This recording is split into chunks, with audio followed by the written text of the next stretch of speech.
One of the oldest titles in the British royal family is the Duke of York, traditionally given to the second son of the ruling monarch. Being the youngest son, being the spare, is a really difficult role. There is no job spec. Throughout its 600-year history, the House of York has had more than its fair share of scandal. Dukes of York are ripe for scandal. There are always going to be pitfalls. Of course, you have all the perks and privileges of being royal and none of the responsibility. Some very formidable characters in our island history have been Dukes of York. There's the infamous story of the princes in the Tower who were allegedly murdered by their uncle, Richard III. But now the current Duke of York, Prince Andrew, is facing scrutiny. As the second son, Andrew spent his childhood and, of course, his adult life he has spent in the shadow of his older brother. A bit naive, but then his judgment has always been a bit naive. Did you have to go by private jet to Newcastle? Yeah, because there was no other way of getting there and back. A naval officer and celebrated war hero. When there are missiles and things flying around, at that precise moment, you are on your own. I don't call it escapism at all. James Bond is escapism, and I'm not a commander yet. A playboy prince, once second in line to the throne. I think he was always seen, as Prince Charles said, as the handsome one, a bit of a favourite of the Queen. He had a good life. He had all the privilege with none of the responsibility.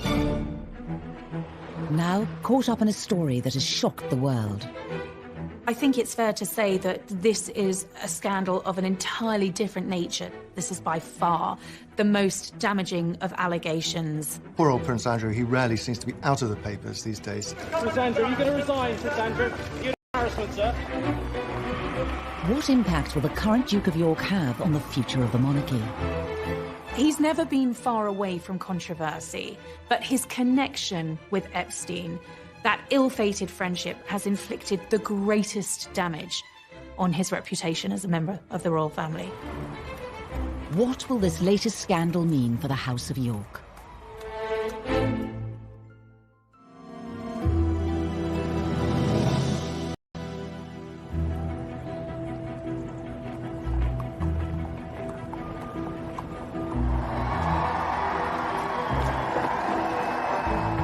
Within the Royal House of Windsor, there are several different titles traditionally bestowed by the monarch. Wales, Cambridge, Sussex, and York. The Duke of York, it's a very noble title. It's traditional. Duke of York, and he's now at the centre of a media frenzy, following the suicide of disgraced financier Jeffrey Epstein. And there is an old saying out there that says, tell me who your friends are and I'll tell you who you are. Prince Andrew certainly isn't the first Duke of York to be at the centre of controversy.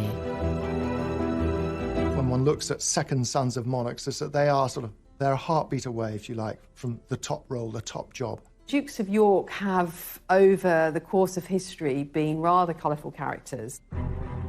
The title Duke of York goes back to the creation of the House of York in 1385 by Edmund of Langley. For over 80 years, the title was passed down through the male heirs until the House of York became a royal household. In 1461, during the War of the Roses, Edward, Duke of York, seized the British throne and became King Edward IV of England. He gave the title Duke of York to his second son, Richard, a tradition that has continued to this day.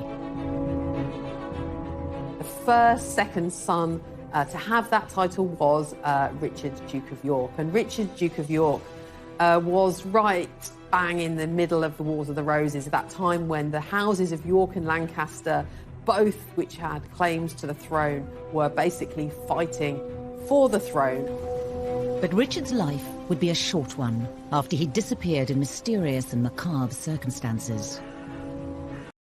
There's the infamous story of the princes in the Tower who were allegedly murdered by their uncle, Richard III, the king in the car park, as many people know him. And allegedly he killed his nephew in the Tower because he wanted to be king himself. The story goes that the 9-year-old Duke of York, Richard, and his older brother Edward were locked away in the Tower of London as part of a villainous scheme to claim the throne. Their bodies were never found. History holds that, you know, their bones are there in the Tower of London. With no male heir, the Duke of York title went into extinction with 9-year-old Richard's death. But just over a decade later, after a shift in the monarchy, the title was given to the next second son in line to the throne, a certain Henry Tudor. Infamous Henry VIII, of course, was also a second son. He was the second son of Henry VII. He wasn't supposed to be king, but when his brother, Prince Arthur, died, he not only married his former brother's wife, but he also became king. Arguably one of the most notable Duke of Yorks to become king is Prince Andrew's grandfather. Some very formidable characters in our island history have been Dukes of York. The Queen's much-loved father, on whom she pretty much has based her entire reign. So she holds that position extremely dear to her. The Duke and Duchess of York with their little daughters arrive in the first carriage, and Princess Elizabeth lingers on the steps to take stock of the scene. The abdication of Edward in 1936 paved the way for Elbert, the Queen's father, to give up his title as the Duke of York and become King George VI. When the Duke of York realised that he was going to have to become king, he broke down and cried. He said, I don't know anything about it. I haven't trained to do this job. And you certainly do need training to do that job. To be placed in the position of having to choose between love and a throne is one of life's most tragic dilemmas, even if the dilemma is of the king's own making. It's one of the most pivotal moments in the history of the British monarchy. Princess Elizabeth, as the daughter of the Duke of York, yes, she probably would have been a working royal, but her whole destiny was changed. And in fact, the history of the British royal family was changed. Over time, the Duke of York role has become known as the spare heir. Being the youngest son, being the spare, is a really difficult role. There is no job spec for it. There are always going to be pitfalls. Of course, you have all the perks and privileges of being royal and none of the responsibility. The Dukes of York are really ripe for drama and almost inevitably going to be problematic as they try and find a role for themselves when they don't actually have in their sights the big job, which of course is the crown.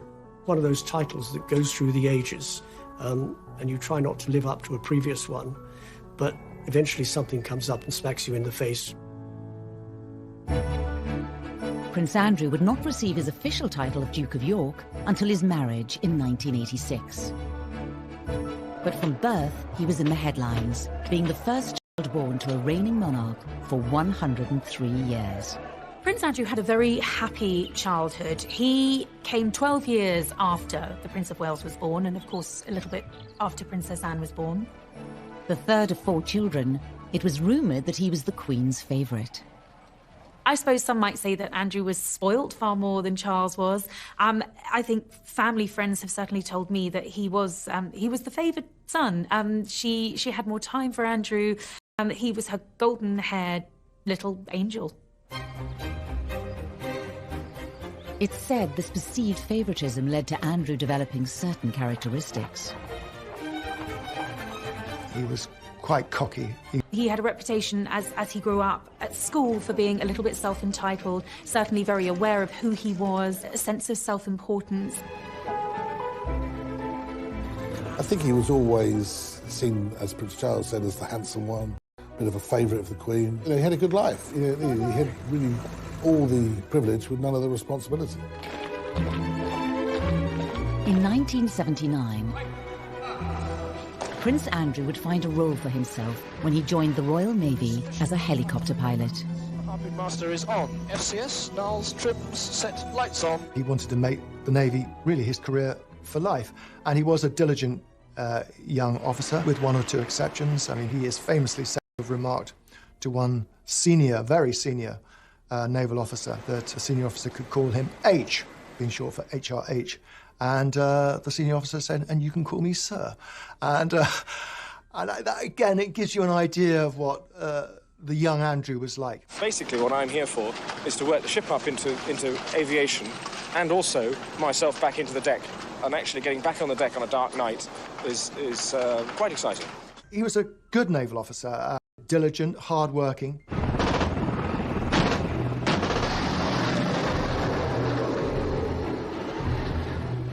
3 years later, Prince Andrew was deployed into the heart of the Falklands War, despite Prime Minister Margaret Thatcher having doubts over a young, high-profile royal going into battle.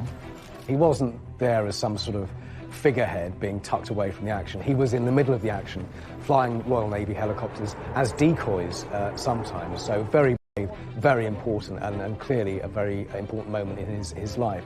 Harnesses locked and tight to the back, please. And, The ruling monarch's second son fighting on the front line captured the headlines. At the time, you know, the Queen's second son to be involved in a military service in this high-profile war, the Falklands War, that, you know, was something that the whole country were very much glued to their television screens. I mean, this really was quite something, really, for a royal to be involved in this way. When the war ended in 1982, Prince Andrew returned to Portsmouth aboard HMS Invincible, and it was to a hero's welcome. I don't think anyone will forget the images of the war hero Prince coming back from the Falklands, you know, the golden boy of the royal family with the rose between his teeth, being very much hailed a national hero. When you lie down on the deck, and at that moment when there are missiles and things flying around, at that precise moment, you're on your own. And that's all there is. At that point, his reputation was probably at its absolute peak. That was, you know, that was Andrew's all-time high. And this was absolutely amazing. It really was. After the Falklands War, you know, he was the golden boy of the British monarchy. Upon his return, the prince's love life would make front-page news. Andrew was blessed with the best looks of the young Windsors, and he liked girls. And girls seemed to like him. Most famously, he dated beautiful brunette actress Koo Stark. This was all quite titillating and exciting in terms of who Andrew was dating. And I think fueled that image of him being a bit of a playboy prince. For a long time, people thought they were incredibly well matched. She was a very sexy girl. She shared many interests that Andrew had. And she was sparky, but she knew how to behave, if you like, in royal circles. Andrew whisked Koo away to the Caribbean island of Steep, under the alias Mr. and Mrs. Cambridge. She was even given the royal seal of approval. Their relationship was so close that Andrew introduced her to his mother. Well, of course, that sparked a frenzy of speculation in the press that an engagement announcement was just around the corner. The royal romance soon turned to scandal.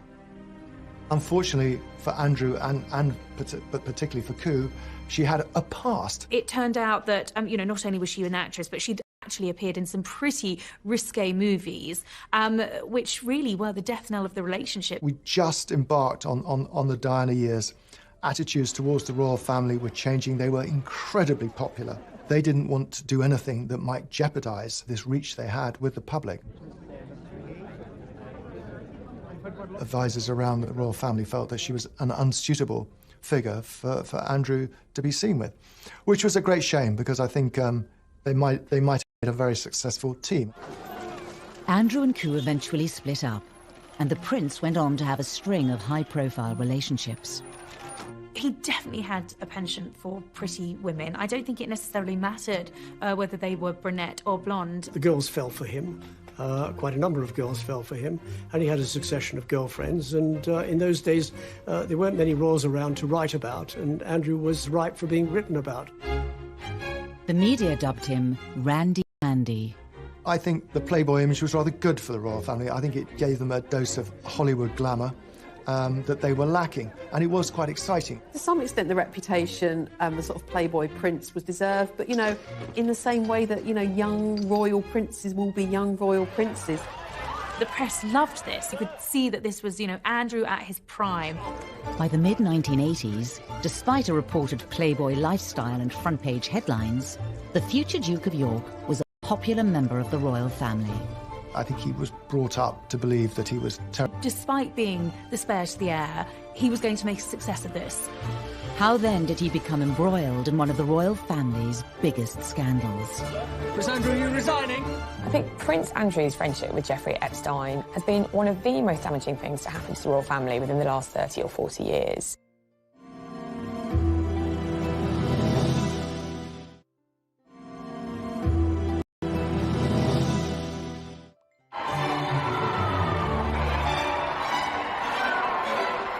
Members of the royal family are often given titles upon marriage, and Prince Andrew was no different. After marrying Sarah Ferguson in 1986, his mother, the Queen, bestowed on him the title Duke of York.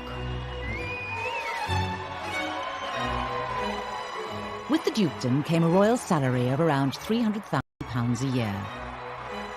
A Royal Duke of York coat of arms with an emblem made up of an English lion, a Scottish unicorn and anchor. And a brand new family home, Sunninghill Park, a 12-bedroom mansion in Surrey. Being the Duke of York, of course, a role that comes with all the perks and privileges, life in a palace, a valet, a butler, his every whim catered for. I mean, Andrew had all of that, a life of luxury, a life of privilege. Connected by title rather than blood, Prince Andrew was now part of a house and lineage dating back over 600 years.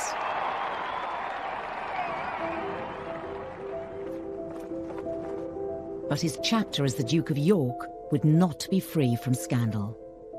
In 1999, Prince Andrew was introduced to Jeffrey Epstein. This acquaintance would go on to result in one of the House of York's biggest controversies.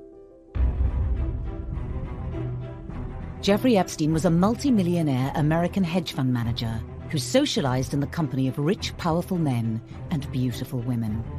I think they became friends very quickly. Andrew has always been attracted to rich men and money, and Epstein was, by all accounts, a charismatic fellow. There's one thing in America that trumps cash. It's royalty. Epstein had the cash, Andrew had the cachet. And of course, Andrew was a real-life prince. Americans love British royalty. In 2008, Jeffrey Epstein was found guilty of procuring a person under the age of 18 for prostitution and went on to serve 13 months in prison. Prince Andrew's past meetings with Epstein before he was convicted were now under intense media scrutiny. Andrew would invite him to Balmoral, the Queen's private home at Balmoral, invited him shooting at Sandringham, the Queen's private home, and, was really kind of invited into the heart of British society. Many assumed that with Epstein having spent time behind bars, the Duke of York would cut all contact. What was so staggering was in 2011, after Epstein had been released from jail, Andrew was photographed walking with him. It was an extraordinary image, and the whole story and the scandal, if you like, about Andrew and his questionable tastes in friends really springs from that photograph. Andrew felt that he could still remain on amiable terms with Epstein. A bit naive, but then his judgment has always been a bit naive. It was around the time of Epstein's release that a photo of the Duke of York and Virginia Roberts, now Giuffre, appeared in the world's press. Although some close to the prince claimed it was a fake, and the story went quiet. 4 years later, things went from bad to worse for the Duke of York, when Virginia Roberts implicated him in the growing sex scandal. Virginia Roberts claimed she'd been essentially recruited as a very young girl by Epstein, and Prince Andrew had slept with her 3 times. Prince Andrew strenuously denied all allegations, and the accusations were later thrown out of court after the judge ruled them immaterial and impertinent. At the moment, these are allegations. Nothing has been proven, and in this country, you are innocent until proven guilty. Nonetheless, allegations of this nature are incredibly damaging. Did you recover from this, sir? In 2015, with questions still looming over the Duke of York, he was forced to address the accusations during a royal engagement. Firstly, I think I must want, for the record, to refer to the events that have taken place in the last few weeks. And I've just wished to reiterate and to reaffirm the statements which have already been made on my behalf by Buckingham Palace. This was one scandal that would not go away. In July of 2019, Jeffrey Epstein was charged with further counts of sex trafficking. He committed suicide in his cell whilst awaiting trial. With the eyes of the press back on Epstein and his associates, Prince Andrew once again became front-page news. This time it was a video from 2010. And like the photo in Central Park, it showed the Duke of York spending time with Epstein after the latter's conviction. A video of Andrew at Epstein's townhouse in Manhattan, where there was lots of going on. The Duke of York strongly denied any wrongdoing, but the press continued to ask serious questions of him. Members of the royal family have to be really careful about the company they keep, and I think that the main charge against Andrew is the company he has kept. He's guilty of one thing, and that's poor judgment, of going to see Epstein after he was convicted. The ultimate lack of judgment is having a friendship with Epstein at all. He sounds like an evil, dreadful pedophile. Prince Andrew's accusers were turning up heat. In explosive scenes captured outside a New York courtroom in the summer of 2019, Virginia Roberts continued to accuse the Duke of York. On the steps of the court, Virginia Roberts said, and this is incendiary, said Andrew knows what he has done. He knows exactly what he's done, and I hope he comes clean about it. Thank you. That's what forced Prince Andrew into issuing his latest statement. The Duke of York chose to clarify the facts around his relationship with Epstein by issuing a statement.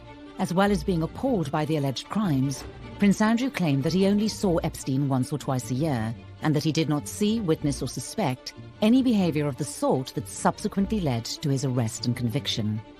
I think he was trying to apologise. It just prolonged the story, made everything worse, and it raised a lot more questions. It does beg the question, well, why has it taken him 9 years to respond in the way he has? The photograph has been around and the allegations since before 2010. Why on earth didn't he say something then? In spite of the negativity in the press, Her Majesty the Queen has continued to stick by her son.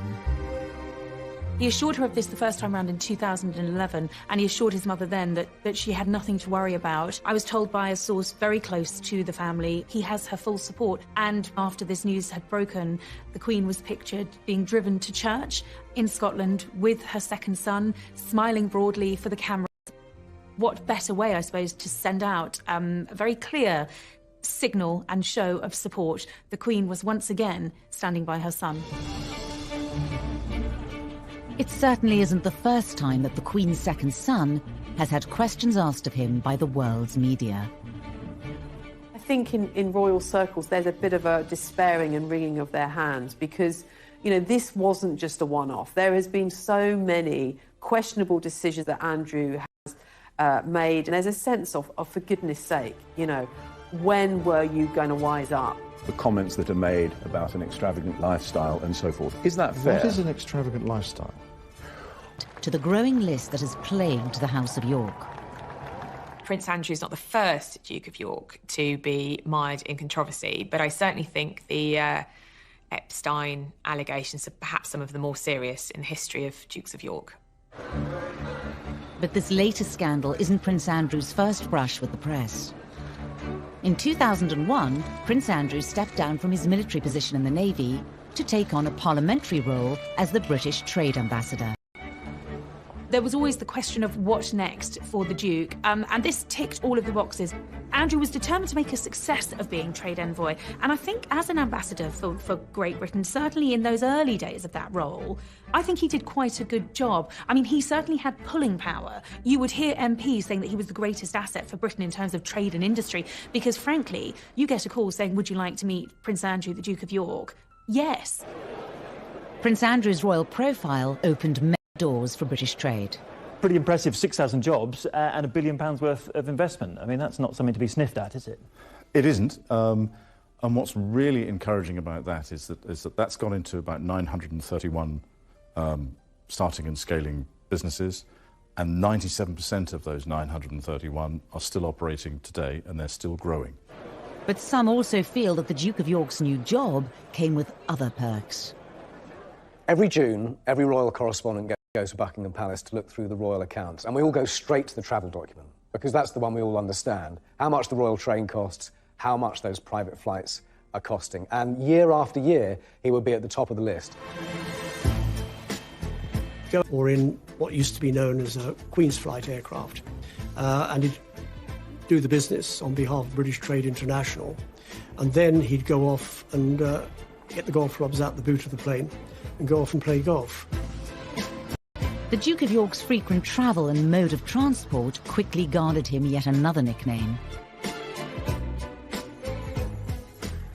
Air Miles Andy was a nickname which refused to shift for many, many years. He was stung by the nickname because he thought it was slightly insulting to him, as though he was just sort of gallivanting around the world, having fun, whereas his argument was, look, he's there on official business. He's doing what the government asked him to do.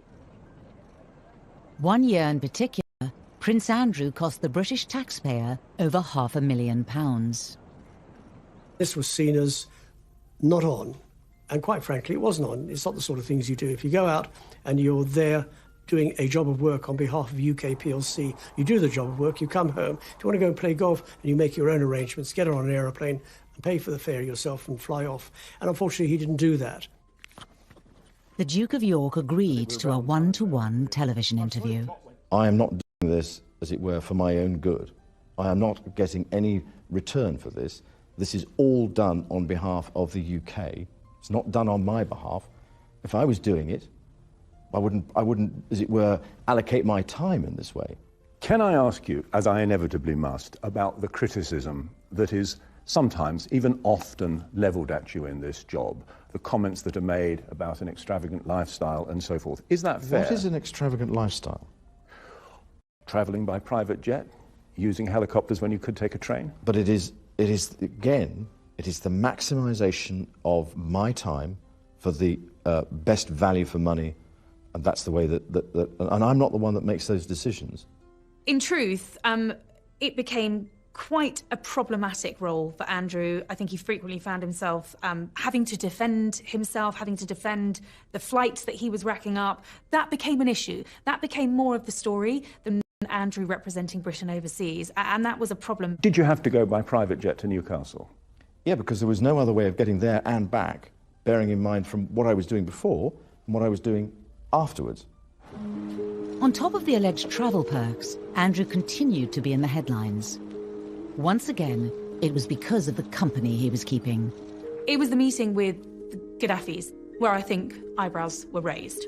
He entertained the ousted former president of Tunisia at Buckingham Palace. The fact that Andrew went out to foster these questionable relationships and offshore billions was incredibly appealing to Andrew. He's not good at picking his associates. He's not good at picking his, I won't say friends, but acquaintances. Bottom line, he's grown up in palaces and castles. He's the son of the Queen. He is used to a certain sort of lifestyle. So guess what? He mixes with people who have that similar sort of jet-set lifestyle. Andrew has perhaps been rather naive and not really perhaps understood the kind of, at least the optics of some of what he has done. I think Andrew felt that he had this official role as trade envoy for the UK government and was doing a great job.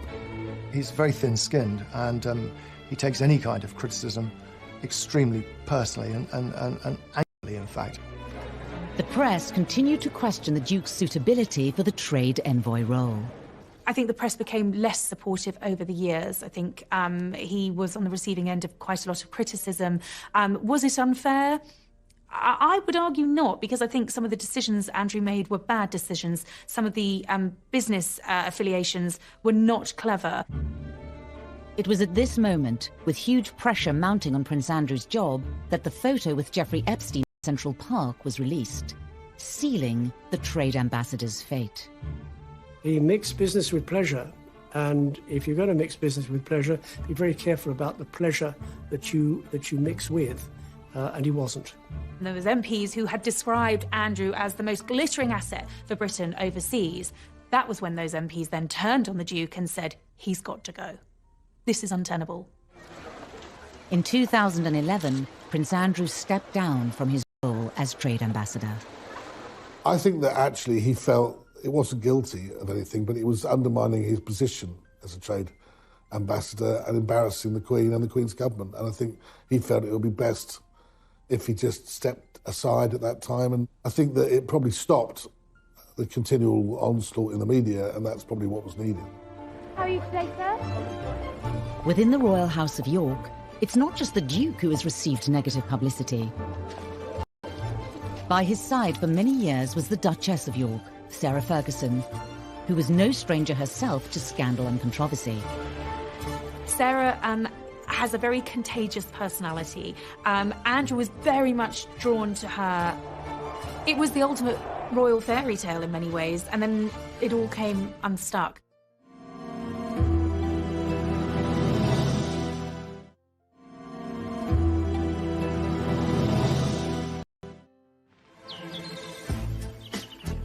Prince Andrew has spent most of Playboy Prince and a much-talked-about trade ambassador. He received his official title from the Queen and became the 11th Duke of York upon marriage. Fergie and Diana were very good friends. And Diana was always trying to find a boyfriend for Fergie. And she came up with the idea of Andrew. Sarah Ferguson was typical jolly hockey sticks, daughter of an army officer, a polo player, skiing all over the Alps in the winter. She was always going to be an interesting addition to the royal family. And on top of that, she and Diana got on really well. Every June, when attending royal ascot, the Queen has a house party at Windsor Castle. And on this occasion, Diana invited Fergie, as she was known, with her freckles and hair and outgoing, bubbly humour. And she and Andrew apparently got on extremely well, so much so that they were feeding each other profiteroles from the dining room table. It was at lunch, wasn't it? That Yes. We were made to sit next door to each other at lunch at Ascot. Yes, and you made me eat chocolate profiteroles, which I didn't want to eat at all. I then didn't have it, so I got hit. The Queen was delighted. She has always really enjoyed Fergie's company. Fergie's a horsewoman. She loves dogs, she loves country life, and she's fun. She's a really special girl, and the Queen absolutely adored her. Before long, the couple had announced their engagement. Could I ask you then, Miss Ferguson, do you remember what he said? Absolutely. But I'm not telling you. There would have been a sigh of relief that Randy Andy's days of hitting the nightclubs were over. I mean, this was really the height of popularity for the royal family, the wedding of Charles and Diana, William and Harry being born, and then it was Andrew and Fergie. The press were hugely interested in Andrew and Sarah. They were tactile, they were loving, they were everything that Charles and Diana weren't. They were a great story. In 1986, just 5 months after becoming engaged, the pair married at Westminster Abbey. Prince Andrew and Sarah Ferguson became the Duke and Duchess of York. I think what was so exciting for the press during this period of those royal marriages was that for the first time they had the original Fab Four. You know, you had Andrew and Fergie, Charles and Di, these two very glamorous women. They were out there on the world stage. And I think at that period, you know, the future was very sunny and very bright for the royal family. The couple were whisked away on royal tours of Canada and North America, where the Duchess made quite an impression. What I remember about that in particular was The whole tour, letting my darling husband of a year and a day do all the public speaking. So we agreed, for once, that I should have the last word tonight. I think Andrew was very proud of her. I mean, she complimented him, if you like, in a way. She rubbed off some of his rougher edges. I mean, he was still a slightly abrasive character. She was good for him, yeah. One of the royal couple's stops was Hollywood.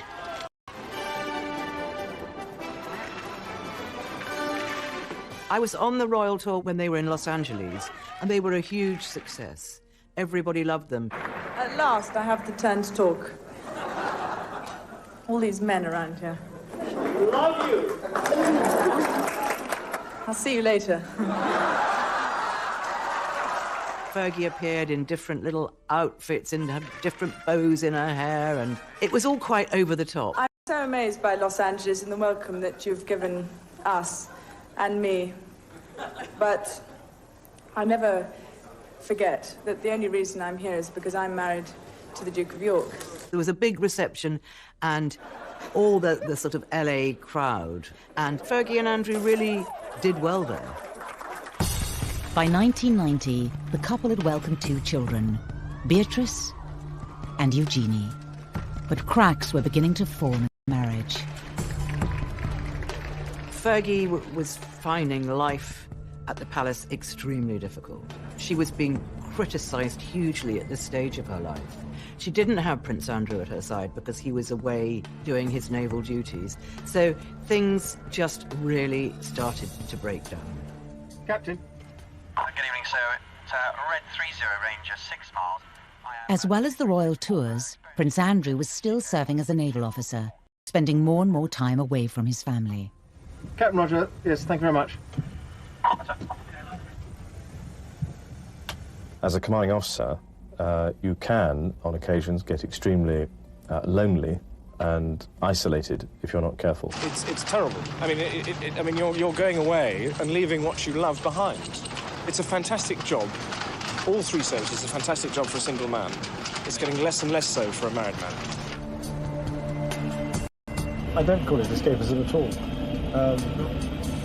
James Bond is escapism, and I'm not a commander yet. Sarah was basically a single mother at home with raising 2 children, and it put a huge strain on the relationship. The couple's marriage was under intense media scrutiny. Rumours of affairs began to circulate in the press. Fergie was already taught that the marriage was in great difficulty. She felt neglected by her own husband. She was being given a really hard time by the press. I think she was incredibly vulnerable. Speculation continued for months until the Duke and Duchess of York were forced to make an announcement. When Andrew and Sarah announced their separation in early 1992, very rapidly she was seen to be involved with a man who was euphemistically described as her financial advisor. A royal separation was only the start of the controversy for the Duke and Duchess of York, after now infamous photos of Sarah Ferguson were released in the media. I was with John Bryan the night the pictures appeared in one of the tabloid newspapers, and I'd gone to his flat with the Daily Mirror, and he phoned Fergie, and I could hear him talking to her, and you know, he's saying, it's bad, it's worse than we thought. They've managed to get pictures of her on a sunbed, and she was having her toes sucked by her financial advisor. These pictures were compromising, they were embarrassing, you know, shameful for Fergie. Things quickly worse for the Duchess of York. Poor Fergie, the following day, she had to go down to breakfast at Balmoral Castle, where all the papers were all laid out, as they always are every day, on a sideboard, and she had to sit there, and sort of the humiliation must have been awful for her. She fled Balmoral in tears, and she didn't return for a very long time. Sarah Ferguson was really cast to the outer darkness. It was the final nail in the coffin for Andrew and Sarah. The Duke and Duchess of York's relationship troubles were publicised the world over. Combined with other royal scandals, 1992 would prove to be a year that would haunt the Queen. It has turned out to be an annus horribilis. I suspect that I'm not alone in thinking it so. The 1990s was a series of disasters, 1992 being the worst year in terms of royal breakups. 3 royal marriages, 3 of the Queen's children separated in 1992. Princess Anne divorced, Andrew and Fergie separated, Charles and Diana separated. Not only were her children's marriages deteriorating, but they were being played out in the press in the most lavish, spectacular fashion. It culminated in that famous speech that she gave, in which she described 1992 as her annus horribilis, a horrible year, a worst year, if you like. 4 years later, Sarah Ferguson and Prince Andrew finally divorced. Although no longer considered a royal, she was allowed to retain her title as the end to the media frenzy circulating the House of York.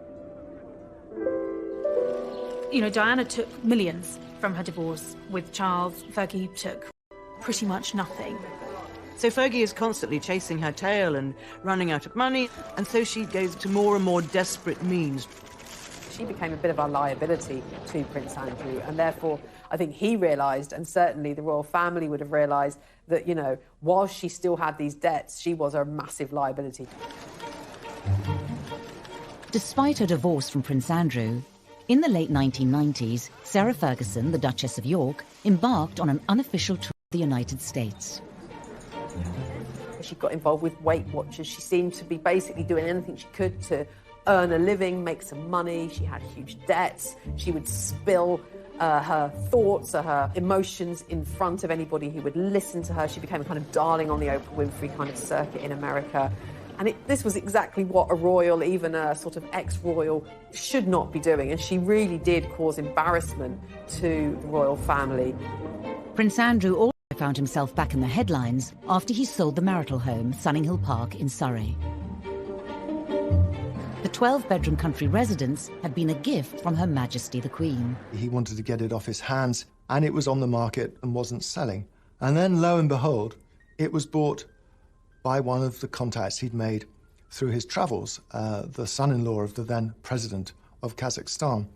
And this generous individual not only bought the house, but he bought it for £3 million more than the asking price. It provoked many questions as to why. The answer has never satisfactorily been given. At the time, a spokesman for Prince Andrew said there was never any arrangement or impropriety, and that £12 million was a guide price, not an asking price. In 2010, rumours of bankruptcy for Sarah Ferguson began circulating in the press. And the Duchess of York became part of a huge sting from the news of the world, as seen here in a secret video recording. If we want to do a big deal with Andrew, then that's ridiculous. I do want, of course. Okay, of course. So you 500,000. The fake shake for the news of the world got lots of exclusives, filming people agreeing to staff or taking money, and the cash for access story with Fergie was incredibly damaging. It was another black mark against her. And then you meet Andrew. In the video, she is seen talking to the now discredited fake sheikh, offering access to Prince Andrew for £500,000. No one was surprised when she found herself a victim of a pretty unpleasant newspaper sting, and they got her on film boasting that she could get access, embarrassing once again for the royals. The Duchess of York has said she was devastated by the news of the world sting, and that it was a serious lapse in judgment. She also later added that she felt tricked. Sarah Ferguson's reported financial difficulties would see a return of Jeffrey Epstein. In 2011, the Duchess of York admitted to accepting £15,000 from Epstein to help pay off her debts.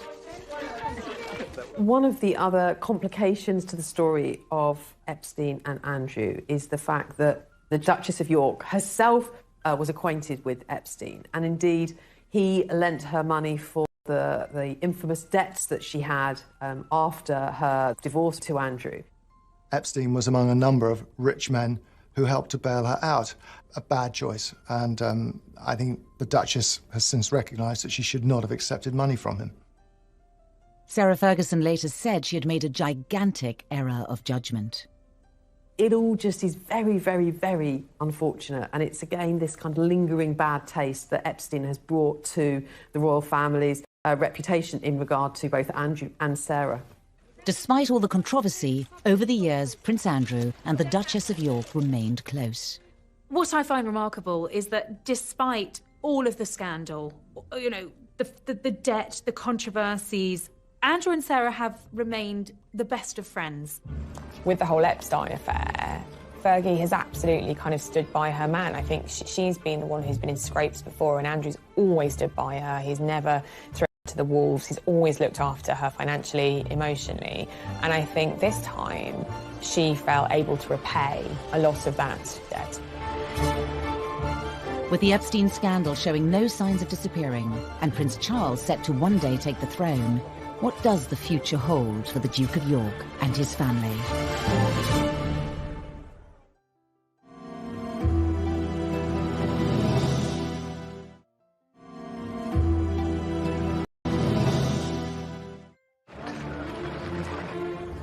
Over the years, the House of York has been embroiled in damaging scandals, none more so than the association with disgraced financier Jeffrey Epstein. I think that Andrew's judgment is probably clouded partly by the life he's led, his upbringing. He's been protected from the world. And royal insiders say that the whole affair has impacted Andrew's relationship with his older brother Charles, who as future king will have ultimate say over the future of the British monarchy and Andrew's role. My understanding from a source very close photographed walking in Central Park, his advice to his brother was to leave that relationship well alone.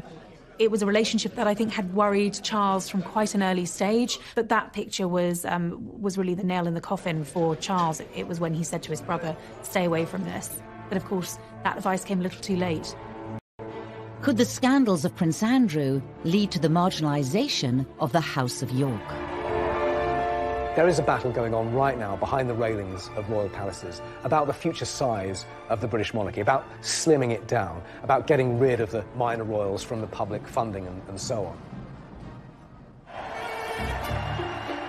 There was a glimpse of the new potential slimmed-down monarchy at the Queen's Diamond Jubilee in 2012. The Duke of York and his two daughters, Princesses Beatrice and Eugenie, were noticeably absent, further fueling speculation that Prince Charles was beginning to sideline the House of York. Andrew and his family not being invited to appear on the balcony at Buckingham Palace for the Queen's Jubilee was really significant because it was a real statement of intent by Prince Charles. This was the future of the royal family. William, Harry, Kate, Charles, Camilla, the Queen. Andrew and Eugenie and Beatrice were nowhere to be seen. And Andrew very much felt the snub, but Charles was proclaiming it very publicly by saying this is the current monarch, this is the future monarch, and this is the future of the royal family in a very, very public way. And it was like, no, Andrew. It's the Magnificent Seven, as they then were. That's Charles's vision of a modern monarchy. It's not a balcony stuffed full of 20 or 30 people. Andrew's not stupid. He's noticed that, and he is absolutely campaigning for a future role, a bigger role for Eugenie and Beatrice. Now this has provoked an enormous conflict, largely between Prince Andrew and his brother Prince Charles. It's Charles who is driving this idea of a slimmed-down monarchy, and it has been from Charles's side of the argument that Beatrice and Eugenie should perhaps be pushed out of the limelight. As well as criticism levelled at the Duke and Duchess of York, their daughters, Princesses Beatrice and Eugenie, have also over the years been criticised by the press. In particular, their cost to the taxpayer. As royal princesses, they'd had full-time wraparound royal protection. Royal protection, armed police officers, is a very expensive business. It's a necessity for frontline members of the royal family, but when the public began to question the costs involved in security were particularly about Beatrice. On exotic holidays, why should we pay police protection? Which is quite right. It's like, well, why are we paying for this when she's not going to be a future working royal? And so Andrew, under a lot of public scrutiny, was forced to pay for it himself. He was not very happy. Money was stopped in 2011 to pay for all these protection officers for both girls, and then they lost the sovereign grant, which meant they would not get money paid out of the sovereign's purse because they weren't going to do royal duties. It was decided that the working members of the royal family would be limited to the 4 children of the Queen and then Charles's children, the heirs' children, because it was decided that we didn't want to have too big a reign on the sovereign grant. But Andrew wanted both his daughters to be working royals. I think he wanted the status for them.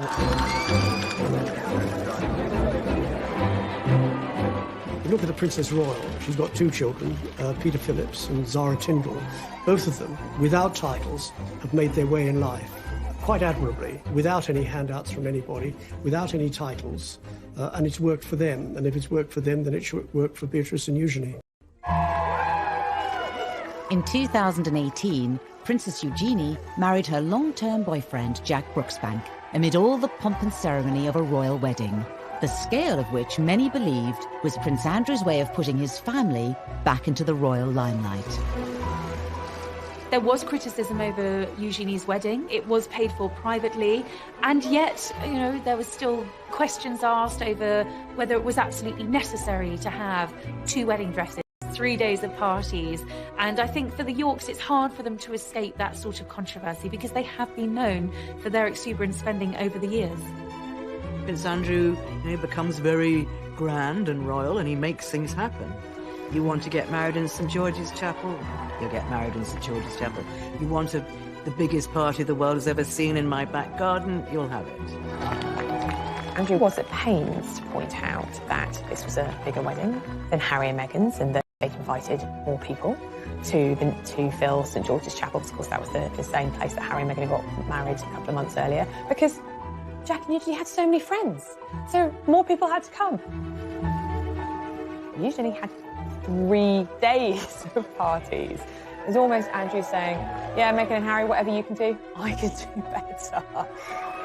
And with Beatrice's recent engagement to Italian property tycoon Edoardo Mapelli Mozzi, speculation regarding... And it was rumoured in the press that Prince Andrew was keen for his daughter's husbands to have royal titles, something the Duke of York denied. It's very interesting the way that Princess Eugenie is still styled. Because her husband hasn't got a title, officially, she should now be Mrs. Jack Brooksbank, and in the court circular and in correspondence, because that's her very archaic official title. But it's very interesting that she is styled Princess Eugenie, Mrs. Jack Brooksbank. So I think that was very much a sign from Prince Andrew that his daughter should be remembered, that she's still a princess.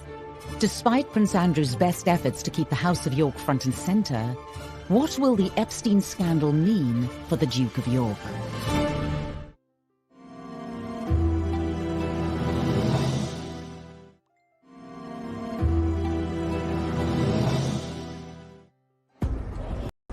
In the summer of 2019, fresh revelations in the Epstein scandal emerged, once again threatening to engulf the Duke of York. Will you make cover for me, sir? He's never been far away from controversy, but his connection with Epstein, that ill-fated friendship, the Epstein connection, has inflicted the greatest damage on his reputation as a member of the royal family. In July, federal prosecutors filed new charges and once again arrested Jeffrey Epstein. Prince Andrew's continued friendship with Epstein was once more called into question. Previously unseen footage of Prince Andrew in Epstein's Manhattan townhouse appeared in the media. Although it had sort of slept dormant for 4 or 5 years, it burst on the scene again. And they showed a video of Andrew at Epstein's townhouse in Manhattan, where there was lots of comings and goings with young women. So the world is saying, how could he not have known what was going on? This has been a very turbulent summer for the royal family.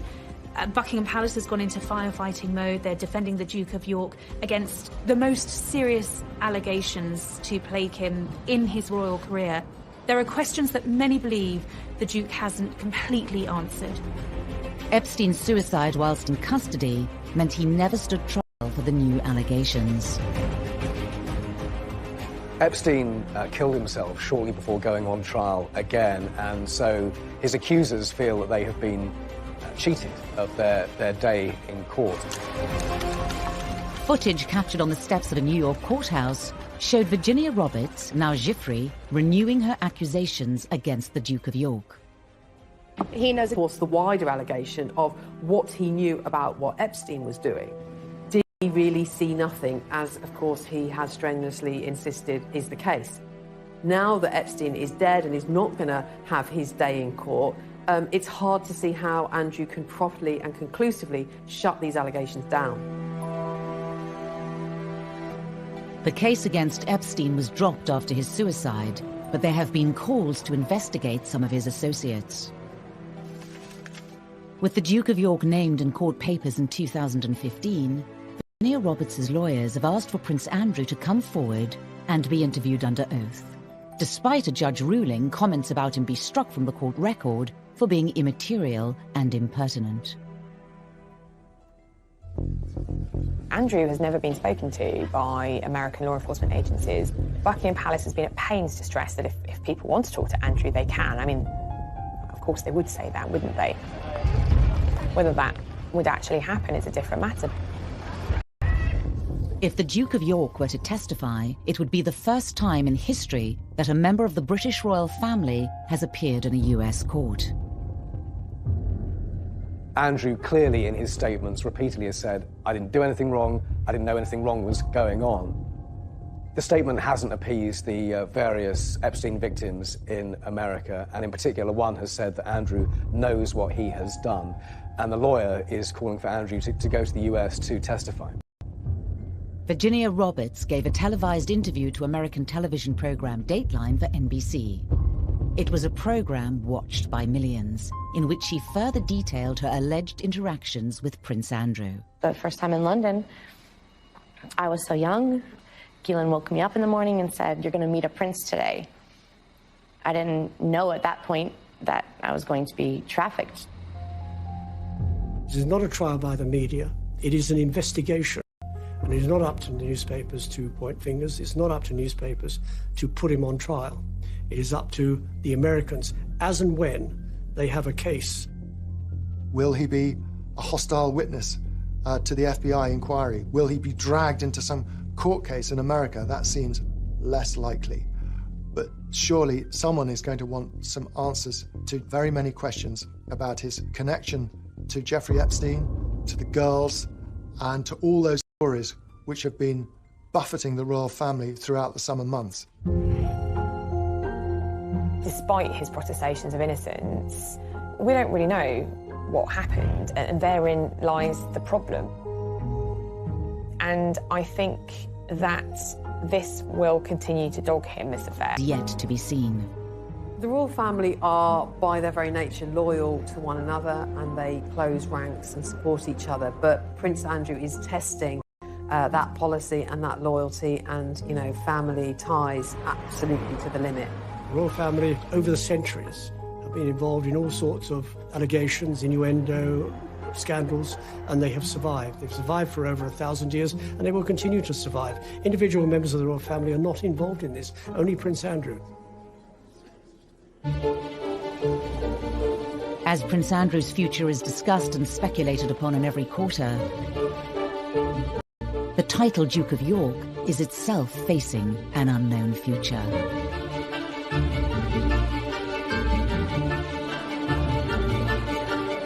Because Prince Andrew has no male heirs, the title is due to end. But Andrew has only 2 daughters, and as things stand at the moment, as I understand it, the title will go into abeyance or die with him, if you like. And then it'll be up to another monarch, Prince William, who has 2 sons, and he could give his son, Louis, the title Duke of York when he comes to the throne. Currently 8th in line to the throne, questions remain over Prince Andrew's future and that of the royal house of York. His diary is having to be cleared because of the continued speculation, and it's really unsure and uncertain quite what's going to happen next in terms of how Andrew's going to rebuild what is now a very tarnished reputation. He's never going to get rid of this stigma. But it doesn't mean he can't live with it. It doesn't mean he can't go on, but it will always be there now. There is talk that he might withdraw completely from royal life. But he can't disappear completely. He's a member of the royal family. He cannot resign from the royal family. He is still Prince Charles's brother and the Queen's favourite son. This is very damaging for the reputation of the Duke of York. He would say, at worst, he's been too loyal to a friend, and he shouldn't have continued the friendship with Epstein. But, you know, when you have people on the steps of a court in New York saying he knows what he has done, I don't think anybody thinks this is the end of the story.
second in line to the throne. I think he was always seen, as Prince Charles said, as the handsome one, a bit of a favourite of the Queen. He had a good life. He had all the privilege with none of the responsibility. Now caught up in a story that has shocked the world. I think it's fair to say that this is a scandal of an entirely different nature. This is by far the most damaging of allegations. Poor old Prince Andrew, he rarely seems to be out of the papers these days. Prince Andrew, you're going to resign, Prince Andrew. You're an embarrassment, sir. What impact will the current Duke of York have on the future of the monarchy? He's never been far away from controversy, but his connection with Epstein, that ill-fated friendship, has inflicted the greatest damage on his reputation as a member of the royal family. What will this latest scandal mean for the House of York?